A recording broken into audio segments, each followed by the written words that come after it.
takjub akan kebesarannya kita bisa dikumpulkan di sini. Angkatan Mu'alimat angkatan 8 angkatan 90.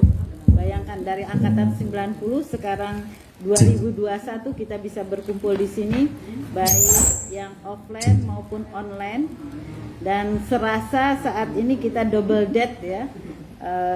Ya bisa pengajian bersama juga reuni. Alhamdulillahirrabbilalamin. Semoga rahmat Allah berserta kita semua, berserta keluarga kita dan semua pengikutnya di akhir zaman Nabi Muhammad SAW. Insya Allah kelak syafaatnya nanti akan kita terima di yaumil akhir. Adik-adik semua, karena ini perdana pasti banyak kendala ya.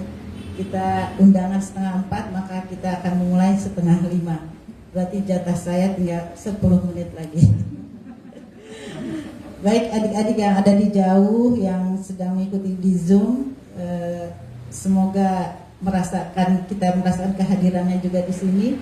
Terima kasih, ini ajang reuni kita, ini sebuah gagasan yang baik supaya kita selalu menjalin silaturahmi. Beberapa saat yang lalu saya mengisi pengajian di angkatan 88. Di angkatan 88.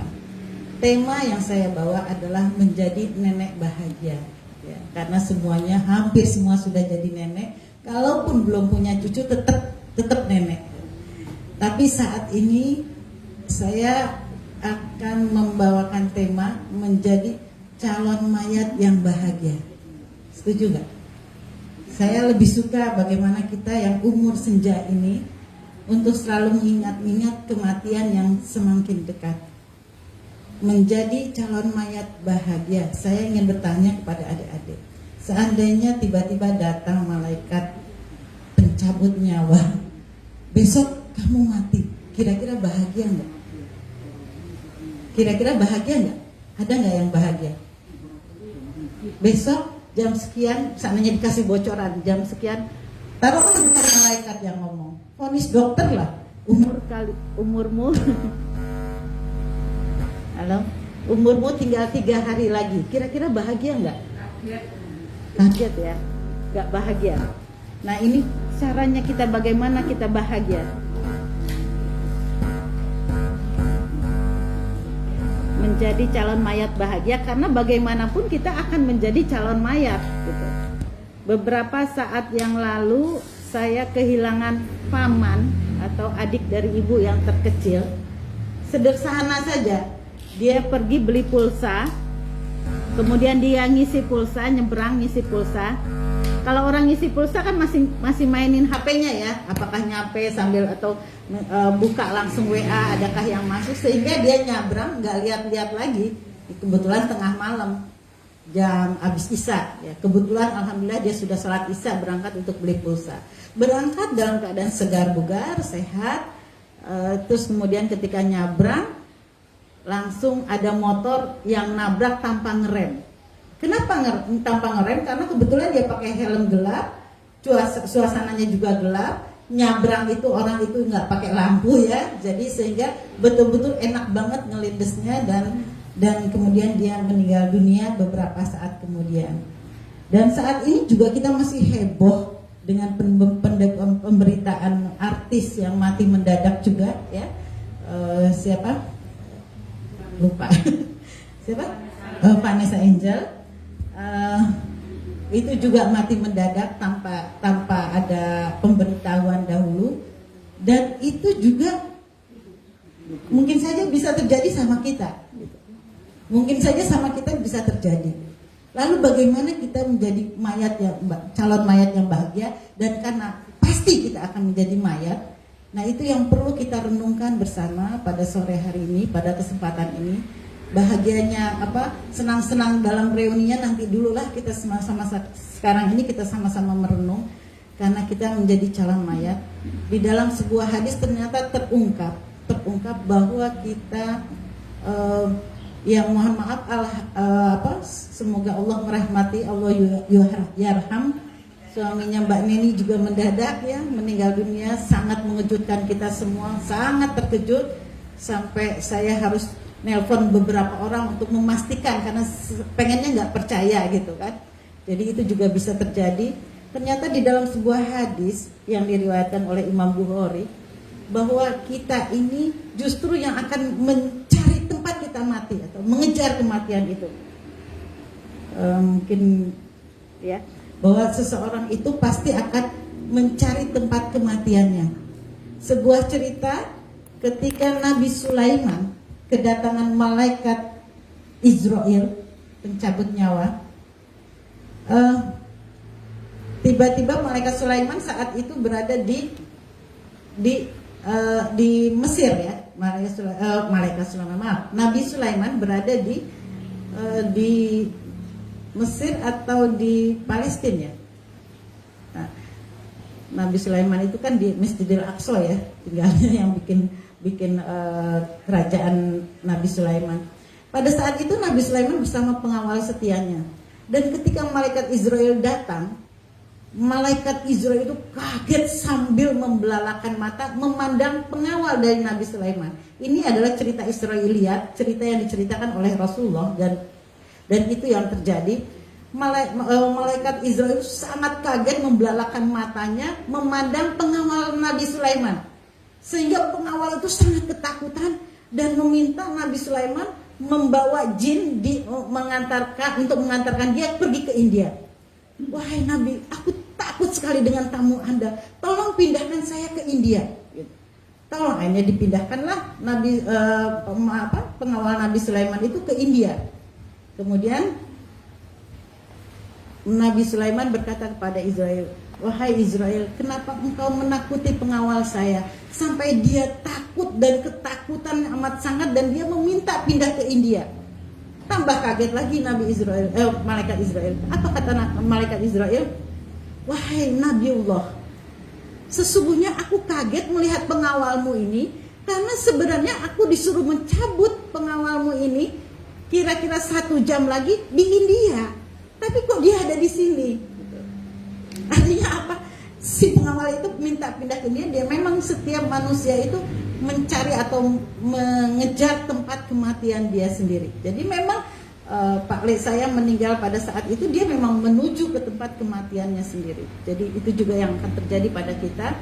Semuanya akan mencari tempat kematiannya sendiri. Jadi jangan salah kalau misalnya kita itu takdir sudah tertulis ya. Kita itu katanya harus berobat gitu ya.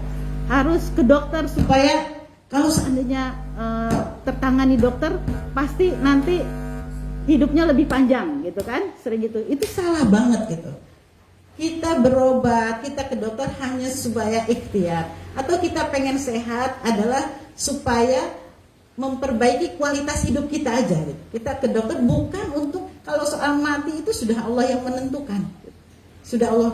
Sekarang kita tahu bahwa yang paling banyak mati itu di mana? Kira-kira di mana orang paling banyak mati itu? Di rumah sakit gitu. Katanya orang yang pergi ke dokter yang paling banyak mati. Jadi sebenarnya di dalam hati kita bahwa kematian itu pasti datangnya ya.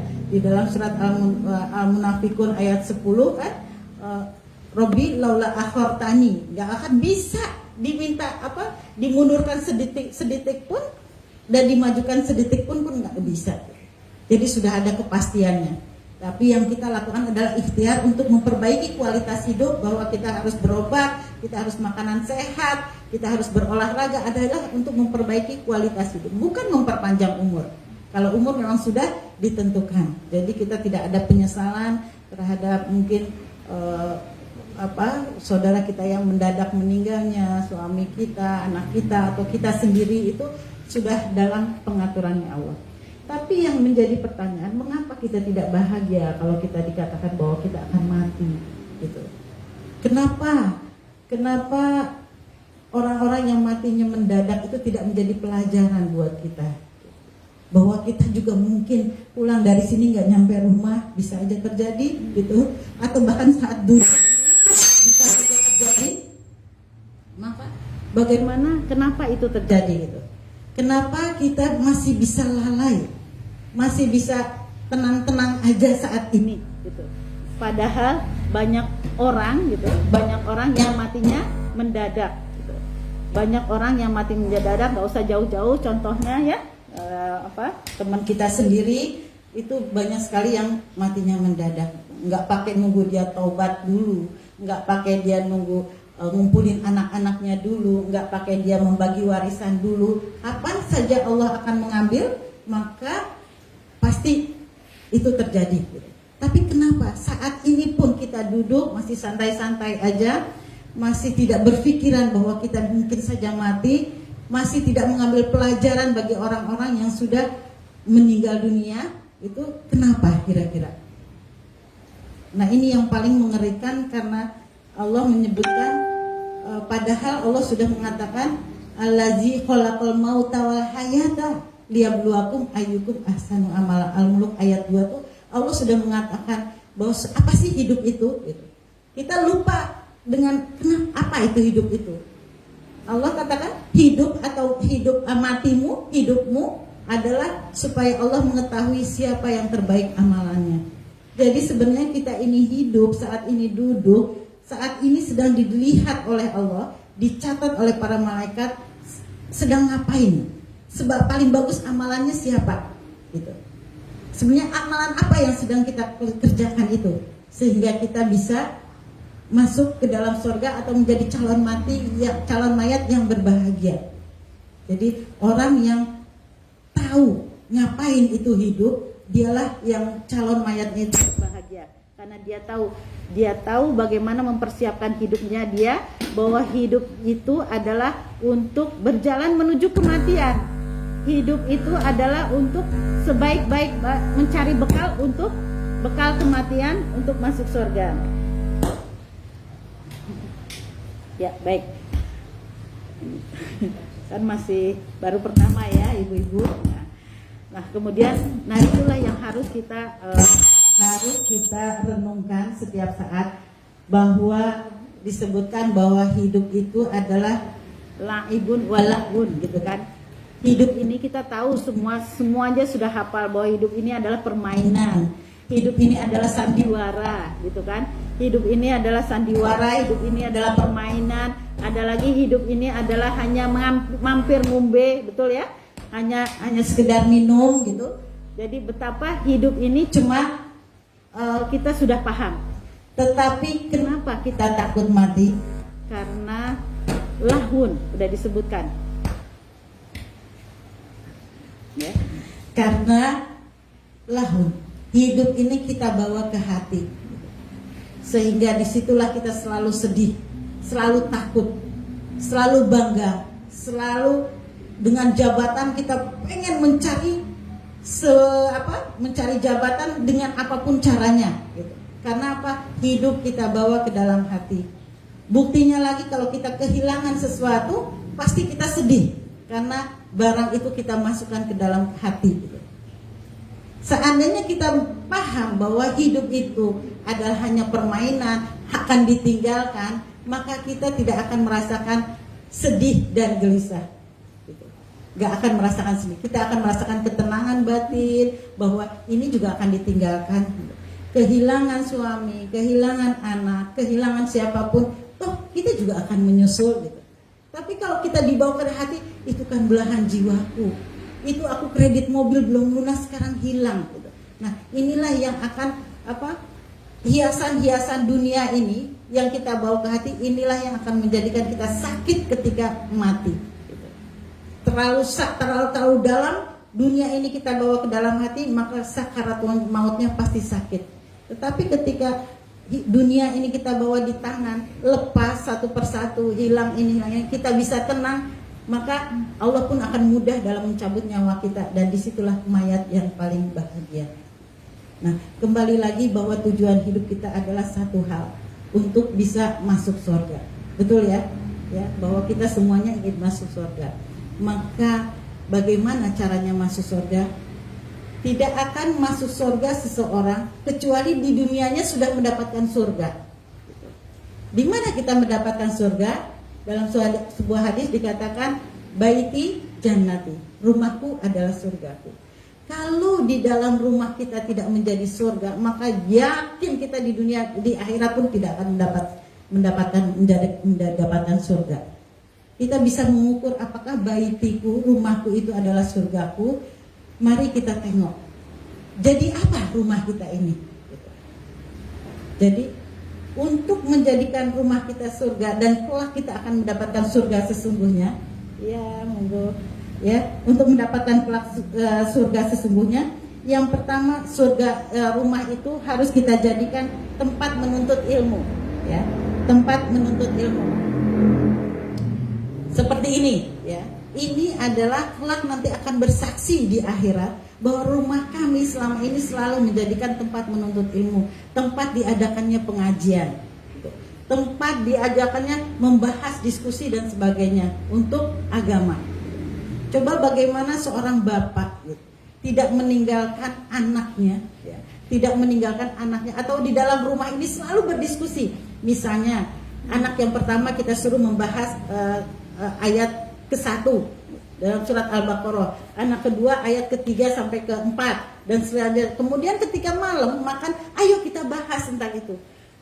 Ma, ternyata di dalam surat Sajadah ayat 12, betapa orang-orang yang sudah mendahului kita itu menjerit-jerit ketakutan, diperlihatkan neraka, dan dia mengatakan Robbana sami'na wa absorna farji'na na'mal solihan. Mereka itu begitu ingin kembali lagi ke dunia karena telah mendengarkan jerit-jerit orang neraka untuk beramal soleh. Betapa mereka iri terhadap kita yang hidup karena mereka sudah tidak bisa lagi menambah amal soleh kita. Maka selagi kita masih hidup, ayo kita bernambah amal soleh supaya tidak ada penyesalan ketika kita sudah mati, karena tidak mungkin orang yang sudah mati hidup kembali. Kan enak kita kalau mendengarkan anak-anak tadi gitu. Kita atau apa? Ada dalam sebuah cerita, ya, seorang bapak yang ketika ditugaskan keluar, dia di hotel tuh bilang sama teman hotelnya, saya kok ini ya sedih gitu. Maksudnya saya kacau ya kalau pergi-pergi ditugaskan keluar tuh. Kenapa? Tatanan hidup yang selama ini saya bikin takutnya berubah. Kenapa? Dia begitu mengkhawatirkan. Karena kalau dia di rumah gitu, maka setiap subuh itu kami mengadakan keributan di dalam rumah. Saya bangunin anak-anak, istri menyiapkan anak-anak untuk wudu, kemudian saya bawa anak-anak ke rumah ke masjid. Mereka semua saya berikan pegangan untuk bersedekah gitu, membiasakan anak-anak bersedekah. Jadi bapak membawa anak-anak laki-lakinya ke masjid, ibu mungkin nggak ke masjid, di rumah memimpin anak-anaknya. Lah sekarang saya nggak bisa, siapa nanti yang bawa anak-anak ke masjid? Yang kedua, saya tidak pernah meninggalkan anak kecuali telah membacakan satu ayat sehari atau satu hadis sehari. Jadi dia begitu khawatir, ini mencari seorang bapak yang khawatir ketika meninggalkan anak, karena di dalam rumahnya itu tempat untuk menuntut ilmu bagi keluarganya. Gitu. Indah banget kalau dapat pemimpin yang seperti ini, yang betul-betul memikirkan bagaimana rumah ini menjadi ajang untuk masuk surga bersama-sama. Gitu. Nah, itu tadi bagaimana rumah itu menjadi tempat menuntut ilmu, gitu. Jadi mungkin banyak lah, misalnya ya tadi hafalan gitu, kita menyimak hafalannya sehari-hari. Nah inilah rumah yang nanti kelak akan di surga gitu. Apakah kita sudah seperti itu? Kita bisa menghisap diri kita sendiri. Kemudian yang kedua, rumah dijadikan tempat ibadah, ya, yang di dalamnya terdengar bacaan-bacaan suci Al-Quran senantiasa gitu. Jadi kalau suami saya selalu 5 waktu ke masjid, tapi tidak pernah melewatkan sholat sunatnya di rumah gitu. Karena sebaik-baik sholat sunat itu pasti di rumah gitu. Sehingga rumah ini tetap harus dijadikan tempat ibadah, tempat bacaan suci Al-Quran, tempat mengajarkan, ada orang yang belajar TPA, tempat menjadikan tempat ibadah gitu. Kalau orang di sini numpang sholat aman, enak gitu. Bahkan kalau ada yang numpang sholat, taruh minum gitu. Karena ini dia telah menjadikan rumah kita itu rumah surga gitu, ya. Dan saling mengingatkan akan sisa api neraka. Setiap saat kita akan saling mengingatkan akan sisa api neraka. Saya itu waktu bulan puasa, karena sering kali kita kalau berdiskusi itu tentang agama gitu, sama anak saya yang laki-laki. Ketika bulan puasa pernah saya ditelepon sama temen reuni, temen mualimat juga, namanya udah lama gak ketemu, udah gamblek ngobrol gitu. Sanggup anak saya tuh bilang, "Ma berhenti, Ma berhenti. Ada apa nak? Ada yang nyari mama?" "Enggak mah, ini bulan puasa mah, lebih baik ngaji daripada ngobrol." Bisa jadi gitu, karena memang kita sudah sepakat saling mengingatkan tentang adanya api neraka gitu ya. Itu yang nomor 2, tempat rumah untuk menjadikan tempat beribadah. Dan yang ketiga, tidak menjadikan rumah sebagai tempat kejahatan gitu. Apa yang kejahatan?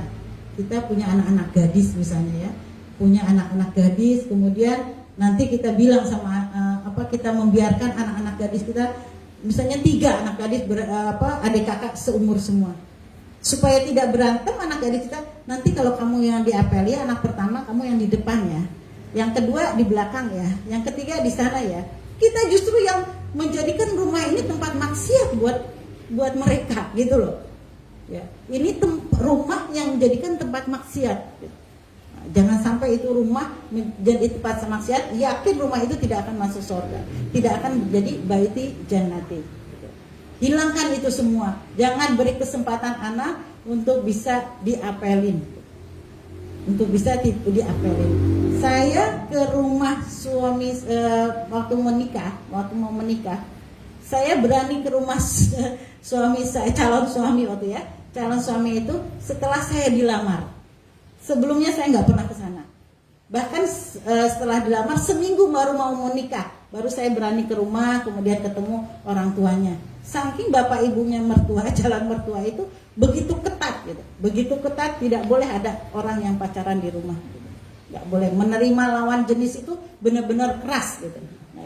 Nah itulah rumah yang tidak dijadikan tempat maksiat. Tempat maksiat itu juga tidak menjadikan misalnya nonton yang porno gitu kan, rame-rame lihat film-film porno, itu jangan gitu ya, jangan sampai terjadi di dalam rumah kita. Atau menjadi tempat anak-anak menyimpan narkoba, gitu juga tempat maksiat. Jadi jangan sampai rumah dijadikan tempat maksiat. Terus juga misalnya rumah dijadikan, rumah-rumah yang jadi tempat ibadah, tempat menuntut ilmu, tempat bertawassul bil haq, itu akan sejuk gitu, akan tenang, tidak akan terjadi pertengkaran yang terus menerus. Tetapi rumah-rumah yang tidak diisi baca ayat suci Al-Quran, nggak ada tempat ibadah di situ gitu, itu akan panas gitu. Maka sebaik-baik rumah itu yang pertama, ketika masuk kita minta setiap masuk kita baca salam. Ada orang atau tidak, kita baca salam.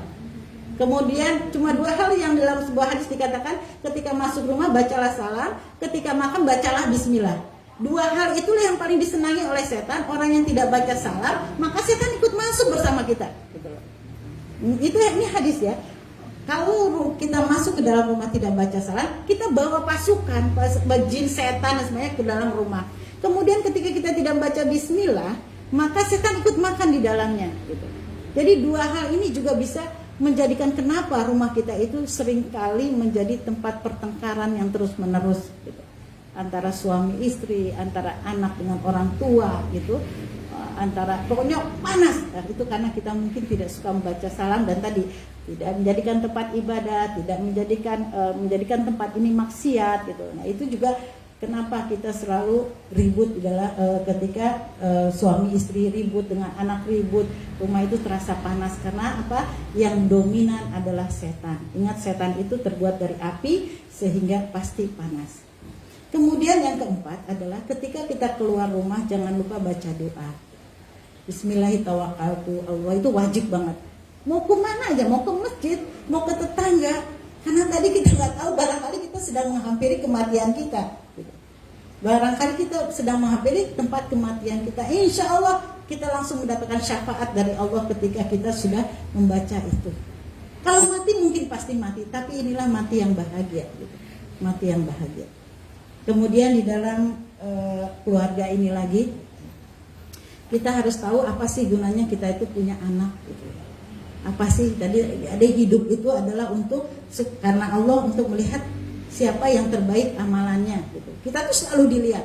Ketika hujan deras, apa yang kita ucapkan? Apakah kita mengeluh? Apa kita, wah hujan lagi, hujan jemuran jadi nggak basah? Itu yang kita caci maki itu siapa? Gitu. Itu ya dicatat sama Allah. Coba, alhamdulillah. Makanya di dalam nafas kita itu selalu kita berzikir alhamdulillah, alhamdulillah dalam setiap keadaan, alhamdulillah ala kulli hal, dalam sedih, dalam susah, dalam musibah, dalam bahagia, alhamdulillah. Artinya apa? Kita tersambung dengan Allah Subhanahu wa taala. Lalu kita harus ingat untuk apa sih kita punya anak gitu ya. Ada yang punya anak ujian, nggak punya anak juga ujian. Sebenarnya sama aja gitu ya. Yang punya anak sebagai ujian, yang nggak punya anak juga sebagai ujian, ya kan? Kita yang punya anak juga pusing. Terus pada suatu hari Hana ya, Hana itu adalah istri, Hana itu adalah ibunda dari Siti Maryam. Hana itu sudah 30 tahun berdoa untuk supaya punya anak, dan dikabulkan pada saat dia berumur 70 tahun, ibunya Siti Maryam. Apa yang didoakan oleh Hana ini? Jadi kita harus belajar terhadap orang yang cerdas ini ya. Dia hidup berabad-abad lalu tetapi lebih cerdas dari kita. Hana itu setiap saat berdoa ya. Ya Allah, Robbi, itu dalam surat Maryam ayat 33 sampai 35 kalau salah ya. Ya. Intinya gini. Ya Allah, berikanlah aku anak.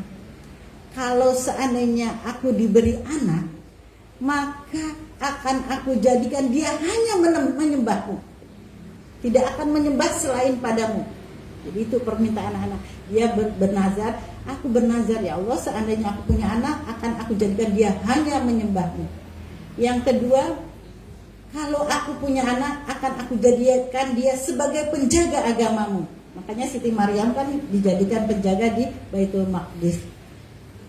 Akan menjadi penjaga rumahmu. Yang ketiga, seandainya aku punya anak, maka tidak akan aku jadikan dia menjadi kepentingan hidupku. Kepentingan hidupku. 3 hal yang didoakan oleh Hana itu sedikit pun tidak ada manfaatnya istilahnya buat dia. Kalau kita kan kalau punya anak, barangkali nanti kalau sudah tua kita sama siapa kalau nggak punya anak, misalnya gitu ya. Atau kalau kita punya anak kan nanti kita bisa numpang hidup sama anak kita. Itu Hana, seorang yang cerdas, dia tidak membutuhkan itu semua karena hidup dia digantungkan kepada Allah Subhanahu wa taala. Dia betul-betul bergantung kepada Allah Subhanahu wa taala. Dia tidak membutuhkan anak untuk kepentingan dia sama sekali. Tapi dia membutuhkan anak pada saat dia mati. Ketika saya mati, maka saya membutuhkan pertolongan anak untuk mendoakan dia. Jadi bagaimana kita dalam mendidik anak itu juga adalah kelak dia akan kita memetik bakti dia, memetik balas budi dia setelah kita mati. Kalau kita masih hidup gini, misalnya kita sudah tua mau menggantungkan diri kita kepada anak, itu adanya cuma perih. Kalau harta orang tua itu manis bagi anak, tapi harta anak itu pahit buat orang tua. Itu kita yakini gitu. Kalau harta orang tua itu kita manis gitu. Nggak kayak dikasih, kayak udah memang sewajarnya. Tetapi ketika anak memberi sama orang tua, pasti orang tua tuh, ya Allah, anakku gimana, nanti kurang gimana gitu. Udah buat kamu aja lah gitu. Pahit buat orang tua gitu. Jadi yang sebaik-baiknya adalah bagaimana menjadi orang tua yang tidak bergantung sama anak gitu. Kita bergantung sama anak adalah ketika kita sudah meninggal dunia. Karena apa? Karena boleh jadi kita tidak bisa masuk surga, kurangnya amalan kita, tetapi kemudian kata Allah, silahkan kamu masuk surga. Loh kenapa? Ya Allah, sedangkan timbanganku ini masih sedikit kebaikannya karena istighfarnya anakmu. Nah disinilah kalau kita ingin menjadi calon mayit yang bahagia, kita mempersiapkan anak-anak kita itu untuk bekal setelah kita mati. Jadi apa hal-hal yang kita bisa membuat kita masuk surga tadi, bagaimana menjadikan rumah kita itu adalah baiti jannati, kemudian mempersiapkan anak-anak kita untuk meneruskan, memperpanjang amalan kita setelah kita tidak mampu lagi menambah amal ibadah. Ya, mudah-mudahan yang sedikit ini bisa bermanfaat. Satu hal yang ingin saya himbau, saya ajak, artinya di usia kita sekarang udah nggak keren lagi untuk bersenang-senang, udah nggak keren lagi untuk mengejar duniawi dengan susah payah. Di dalam surat apa ya, katanya bersusah payahlah kamu dalam mencari harta, kamu hanya akan mendapatkan kelelahan. Tapi di luar sana teman-teman kita yang lain sedang disibukkan dengan akhiratnya. Mereka membangun masjid, mereka membuat sekolahan, mereka menghafal Quran, mereka berlapar-lapar berpuasa, mereka bangun tengah malam, mereka berusaha bagaimana menambah amal ibadah setiap saat gitu. Mereka ingin masuk surga. Lalu kita yang sedang santai-santai, yang selalu yang habis hidup kita lebih banyak buat dunia, juga ingin masuk surga. Kira-kira apa tanggapan Allah gitu? Apa tanggapan Allah? Seseorang yang betul-betul habis hidupnya untuk akhiratnya, sementara kita yang banyak lalainya ini juga ingin masuk surga. Kira-kira surga mana yang kita inginkan? Jadi marilah kita yang umur segini ini, kalau sekarang saya sudah bisa bilang sama adik-adik, kita sama tuanya gitu. Kalau dulu aku masih sekolah, wah saya senior, adik-adik masih kecil banget saya lihat ya. Saya kelas 4 ya. Adik-adik masih kelas 1 ya. Pih banget nih, lewat-lewat enggak sopan.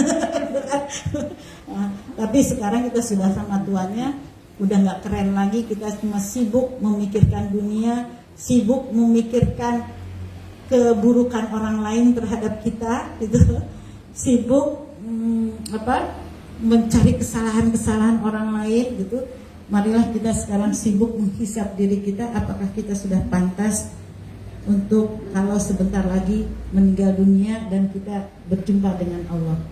Umur segini tidak boleh takut untuk meninggal, tidak boleh takut untuk mati, karena mati itu sebenarnya sebuah kebahagiaan, pintu gerbang kita untuk bertemu dengan Allah. Tidak mungkin tanpa kematian kita berjumpa dengan Allah. Maka yang kita perlukan adalah memantaskan diri kita untuk bisa bertemu dengan Allah. Kira-kira pantas nggak kita gitu ya. Jadi selagi masih punya ladang-ladang pahala, seperti masih punya orang tua itu, total aja kita untuk berbakti kepada orang tua ya. Demikian, mudah-mudahan ada manfaatnya. Assalamualaikum warahmatullahi wabarakatuh.